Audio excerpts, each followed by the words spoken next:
Donc eux, ça les excitait d'imaginer que j'étais beaucoup plus jeune que mon âge.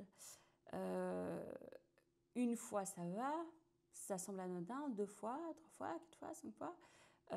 Avec des hommes de tous les âges, parfois des mecs de 20 ans, parfois de 25, de 30, de 40, de 50. Bon. Bonjour YouTube et coucou à tous mes ex, bienvenue dans cette nouvelle vidéo dans laquelle on va parler du porno parce qu'il y a pas mal de choses à dire. Et le débat, enfin il y a plein de débats autour du porno qui sont un peu en train de ressurgir de par la fameuse nouvelle de l'interdiction des sites. Alors on va voir si vraiment ça se fait ou pas. J'ai l'impression qu'ils sont sérieux. Bon, à l'heure où je tourne cette vidéo, on ne sait pas encore, mais peut-être que ce sera sorti. Bref, en tout cas, ça relance des débats qui me semblent importants. Donc, je vais vous dire un petit peu des points dont on ne parle pas et surtout, un truc que j'ai jamais raconté, moi, dans mon rapport au porno, ou plutôt comment ça a pu avoir un impact maintenant où je réalise que c'est clairement un peu fucked up, un peu border, un peu problématique, quoi. Et puis surtout, je vais vous donner des petits trucs pour vous en sortir face à ça. Parce que l'idée, c'est pas juste de faire un constat déprimant et de vous foutre le cafard, mais c'est aussi de réfléchir ensemble à tout ça et puis d'évoluer ensemble et de ne pas rester des gros nazes toute notre vie, voilà, hommes comme femmes, hein, parce que les femmes aussi sont impactées par ça, c'est évident. Autant dans tout ce qu'elles acceptent de la part des hommes matrixés par le porno, que parce qu'elles-mêmes ce à quoi elles adhèrent en regardant du porno aussi en tant que femme, quoi.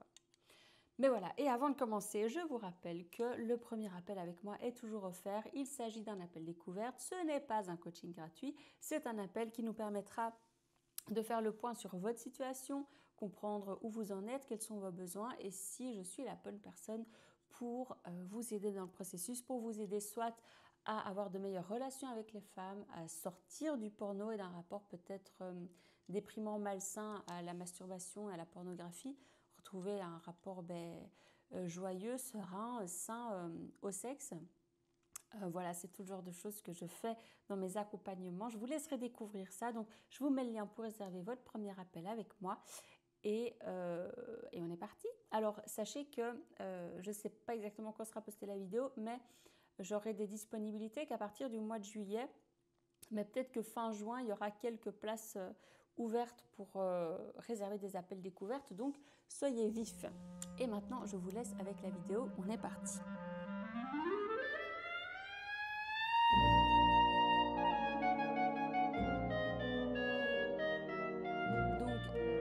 Déjà, ce qui me semble évident et ce qui est la raison principale de la relance, de la réouverture comme ça, de ces débats par rapport au porno, c'est le fait qu'il n'y a pas de limitage. Et le fait qu'il n'y ait pas de limitage veut dire que ça fait des années qu'on expose des mineurs à du contenu pornographique. Bon, très bien. Dans la vraie vie, exposer des mineurs à des actes sexuels, c'est interdit par la loi. À partir de là, on a tout dit. Pour moi, ça me semble être un énorme scandale de ne pas avoir pris de mesures plus tôt. Et après, vous allez dire que je suis naïve et que ça n'arrivera jamais parce qu'il reste tous les autres sites, etc. Bon, ben oui, voilà. Mais c'est fou de penser ça. Enfin, c'est vraiment consternant de se dire, ok, bah, il y a des enfants, enfin, il y a des tas de générations d'enfants et d'hommes principalement qui grandissent avec le porno. Ils commencent à regarder du porno vers 10-11 ans. La moyenne, c'est 11 ans, hein, pour que vous ayez une idée. Parce que ce qui me choque, moi, ensuite, bon, il y a déjà ce constat-là. Mais ce qui me choque derrière, c'est que, j'en avais parlé sur Instagram et j'avais fait un sondage. Je demandais aux gens s'ils étaient prêts à renoncer au porno, si ça certifiait le fait que ça protégerait les enfants et les adolescents. Et il y a quand même des hommes dans le tas qui répondent qu'ils ne veulent pas renoncer au porno et que ce serait, entre guillemets, leur liberté individuelle. Mais c'est pas ça une liberté individuelle. Une liberté individuelle, c'est une liberté qui n'a d'impact que sur vous-même. Mais quand on sait ce que ça engendre, déjà, ne serait-ce que pour les actrices, la maltraitance, les viols, les abus, le fait d'être forcé, la drogue, les tentatives de suicide parce qu'on le vit mal. Voilà, et d'ailleurs pour les acteurs aussi, plus pour les actrices, mais les acteurs aussi en sont victimes. Voilà, il y a cette réalité-là qu'on ne peut pas nier. Bon, ensuite, il y a le fait que c'est une addiction. Le porno, tout est fait pour que ce soit une addiction. Donc, il y a plein de gens qui tombent dedans, qui tombent dans cette addiction, parce qu'il y a des gens qui ont des profils plus addicts que d'autres. Et sans avoir un profil addict, il y a des gens qui ont des vies plus merdiques que d'autres, qui font qu'ils tombent dans ce piège.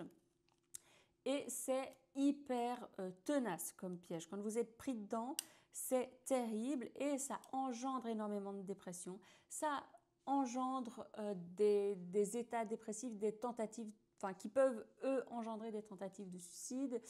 Ça crée de l'isolement social, ça crée de l'angoisse de performance pour peu que ces gens parfois aient une vie sexuelle, ça se passe très mal parce qu'en fait ils sont complètement dépossédés de leur propre corps.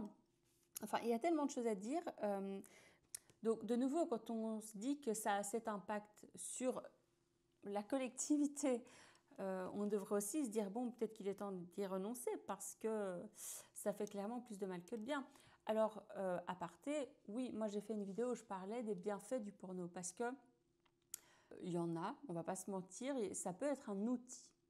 Mais moi j'ai fait cette vidéo surtout parce qu'il y a tellement de contenu déjà qui parle des aspects négatifs que c'était pour proposer autre chose. Mais c'est évident que je ne suis pas du tout naïve ou là je ne suis pas en train de retourner ma veste. C'est que le débat est relancé et qu'il y avait des nouvelles, enfin d'autres choses à dire. Et je ne change pas d'avis sur la vidéo que j'ai faite auparavant. Voilà, c'est juste j'approfondis mon discours là-dessus. Et dans les choses négatives et qui peuvent avoir un effet sur les enfants et les adolescentes et adolescents, c'est que il y a beaucoup de contenu qui joue sur, de manière légale sur l'âge, où les filles vont être soit avec des physiques comme des enfants, voilà, elles sont petites, elles sont minces, elles n'ont pas de forme. Première étape. Deuxième étape, elles sont comme ça, mais en plus on rajoute des accessoires infantilisants, des couettes, des peluches, voilà. Et évidemment, il y a pas mal de contenu qui est avec des mineurs, mais on ne le sait pas. Voilà. Et puis évidemment tout le contenu pédopornographique, mais ça, il n'est pas trouvable sur les plateformes normales. Quoique, il y a certainement des adolescentes qui ont dû être dessus et ça a été retiré. D'ailleurs, tellement de contenu a dû être retiré, style des trucs interdits, donc de la zoophilie, enfin des trucs vraiment hardcore, humiliants, dégradants au possible, et que parfois certains adolescents en regardent pour rigoler. Donc on en est où au stade de déconnexion du réel? Et d'ailleurs, j'ai des amis, je sais, qui regardaient des trucs comme ça, des vidéos de femmes qui vont être attachées et se faire prendre ou se faire lécher ou devoir lécher un chien, enfin des trucs, mais vraiment, j'ai même pas envie de le dire en fait. Tellement je trouve que c'est humiliant et dégoûtant et que ça me met moi-même mal à l'aise. Donc ça, cet impact-là. Je reviens à ce que je disais par rapport à l'infantilisation. La catégorie teen, la catégorie babysitter, enfin tout ce truc où on joue sur l'âge est hyper malsain parce que ça entretient et ça crée des fantasmes liés à l'âge. Et je vous garantis que c'est réel parce que moi, je connais beaucoup d'hommes qui fantasment là-dessus. Et je connais aussi beaucoup de femmes qui aiment jouer sur ce fantasme. Et c'est clairement... enfin, quelque chose ne va pas là-dedans, vous êtes d'accord quand même, évidemment. Il ne s'agit pas de faire la police des braguettes, enfin, chacun fait ce qu'il veut dans sa chambre à coucher, mais on reconnaissait que c'est symptomatique de quelque chose de dysfonctionnel. Et pour vous parler de moi, il se trouve que moi j'ai un visage qui est quand même enfantin, peut-être que vous n'êtes pas de cet avis, mais le fait est que beaucoup d'hommes avec qui j'ai pu être le trouvaient. Et beaucoup d'hommes avec qui j'ai pu être regardaient beaucoup de porno, avaient des fétiches parfois un peu border. Et pendant longtemps, j'ai accepté de jouer ce jeu, ça pouvait m'exciter ou je voyais que ça plaisait à mon partenaire que je joue le jeu, donc c'était valorisant pour moi d'imaginer, donc eux ça les excitait, d'imaginer que j'étais beaucoup plus jeune que mon âge. Une fois, ça va, ça semble anodin, 2 fois, 3 fois, 4 fois, 5 fois. Avec des hommes de tous les âges, parfois des mecs de 20 ans, parfois de 25, de 30, de 40, de 50. Bon, ça pose quand même une question parce que moi, dans un premier temps, quand j'étais beaucoup plus jeune, j'étais encore proche d'un âge très jeune, donc je me posais moins de questions de toute façon. Mais en vieillissant, je me dis, ah mais mon Dieu, mais en fait, du coup, ça fait qu'il y a toute une catégorie d'hommes à qui, entre guillemets, je plairais moins. Je dis pas que c'est grave de ne pas leur plaire, je dis que c'est dommage et c'est angoissant de savoir que comme les hommes ont des fantasmes vachement déviants auxquels on ne pourra jamais correspondre, ça nous met hors jeu vachement fort. Alors, ils vont pas le reconnaître, mais si vous sentez que votre partenaire est moins excité, machin, vous vous dites, ah ben, qu'est-ce que je peux faire contre ça? Rien, si ce n'est changer de partenaire ou le forcer à faire une thérapie comportementale pour changer ses fantasmes, mais en même temps, comment effacer 10 ans de porno dans sa tête, quoi. Donc, ça me semblait important de vous raconter ça par rapport à moi pour vous donner un exemple concret. Et clairement, j'ai ma part de responsabilité là-dedans, dans le sens où moi aussi, j'ai pu regarder du contenu comme ça et trouver ça excitant et même m'identifier. Je l'avoue, je le reconnais totalement. Je ne suis pas de mauvaise foi. Mais je reconnais bien que c'est problématique et ça me dérange maintenant. Je n'aimerais plus qu'un homme joue à ça avec moi parce que c'est humiliant et c'est une objectification. Et voilà, donc encore une fois, si c'était anecdotique, ça ne poserait pas de problème parce que comme je le dis, voilà, chacun fait ce qu'il veut et c'est amusant de transgresser certains codes. Mais s'il y a une telle récurrence, c'est pas normal et c'est qu'il y a un truc qui va pas. Et surtout, pour aller plus loin dans mon raisonnement, c'est que ça fait que ça crée beaucoup plus de désir et d'attirance pour les enfants et pour les jeunes filles. Et ça ne va pas. Si on pouvait rester dans un jeu un peu chelou, transgressif, avec des femmes de son âge qui jouent à faire semblant, c'est border, mais ça va. Mais ça ne se limite pas à ça. Ça ne se limite jamais à ça. Les mecs ont des fantasmes du coup beaucoup plus déviants par rapport aux jeunes filles. Je vous le garantis. Je vous le garantis. Et ce que je veux vous dire en plus, c'est que beaucoup de gens ont cette croyance que ah mais le porno, même le porno pédopornographique, c'est comme la prostitution, ça limite les dégâts pour les gens qui sont mal intentionnés envers les femmes, qui sont des vrais pervers, qui sont des vrais pédophiles, ceci, cela. C'est faux, c'est l'inverse. Le porno et la prostitution entretiennent les déviances parce que ça les autorise, il y a des limites qui sont franchies et le fait de pouvoir comme ça passer plusieurs étapes peut clairement amener au passage à l'acte concret. Voilà, le fait de trouver du contenu, d'avoir une première satisfaction, de peut-être rentrer en contact avec d'autres gens qui ont les mêmes fantasmes et qui du coup normalisent ça. Le fait d'avoir des rapports sexuels, soit avec des femmes zinzin, un peu comme j'ai pu l'être, ou des femmes que vous payez, avec qui vous pouvez réaliser des fantasmes totalement déviants, parce que les vraies femmes n'accepteraient pas, et là je parle de trucs plus hardcore, peut-être des choses avec des animaux, etc. Ça ne va pas, ça entretient des déviances, ça ne les limite pas, ça les entretient et ça peut pousser au passage à l'acte. Quand on a une déviance, on doit aller chez le psy. Si on ressent du désir pour les enfants, on va chez le psy. Si on ressent du désir pour les animaux, on va chez le psy. Voilà, mais on ne cherche pas à les satisfaire en cachette. Ça me semble évident. Donc, il y aurait beaucoup de choses à dire, mais je voulais parler d'aspects dont on parle un petit peu moins souvent. Et pour encore aller plus loin dans les impacts qui sont collectifs, il y a aussi le côté où statistiquement, on le sait, les hommes qui consomment du porno et du porno violent, et en général les hommes qui consomment du porno regardent pas mal de contenu violent, ou en tout cas avilissant, humiliant, ça dégrade leur rapport avec les femmes. Et au niveau statistique, ils ont plus de chances d'avoir des comportements à risque, de tomber dans la délinquance et évidemment de pratiquer, de prodiguer des violences sexuelles sur leur partenaire. on s'en est rendu compte. Donc l'impact, il est énorme. Et quand on dit oui, liberté individuelle, sélection naturelle, les plus faibles vont tomber dedans.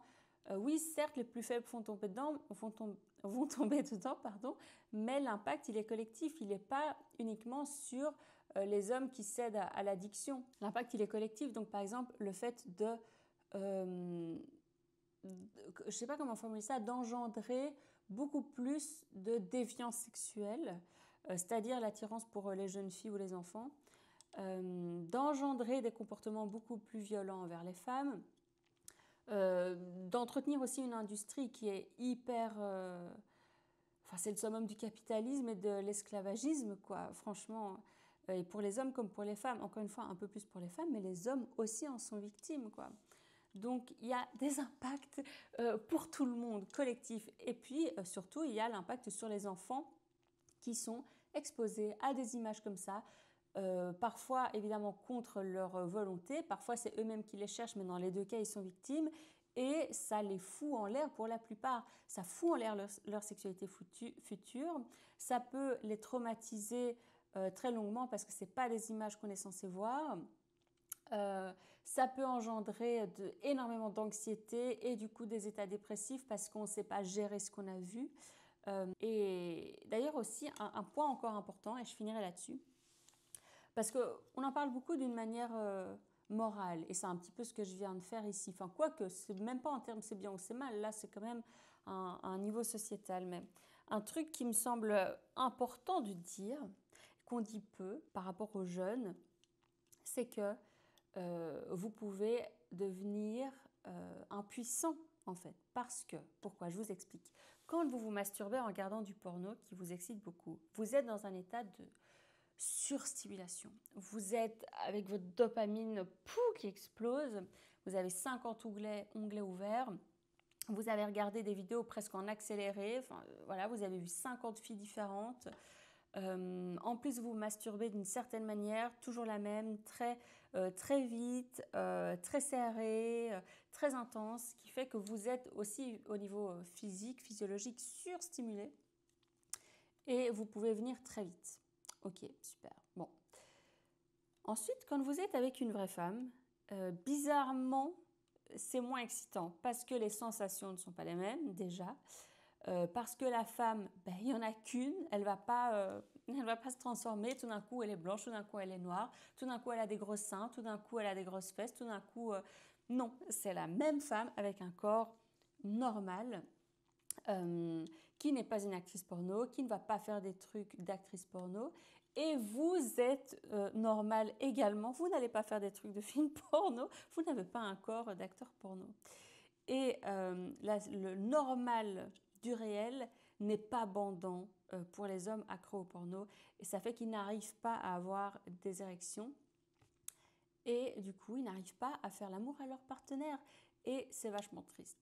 Voilà, donc on finira sur cette note bien déprimante, mais voilà, en tout cas c'est par rapport aux choses que j'avais envie d'ajouter. Maintenant, que faire, comment en sortir, quelle solution?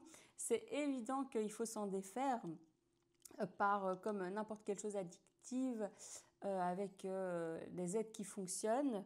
Mais moi, un truc que je trouve très important pour rompre en tout cas l'automatisme, c'est au moment où vous avez envie de vous masturber, et de regarder du porno en l'occurrence, vous allez vous demander, ok, en fait, de quoi est-ce que j'ai envie maintenant? Je suis dans quel état émotionnel? Déjà, je suis où?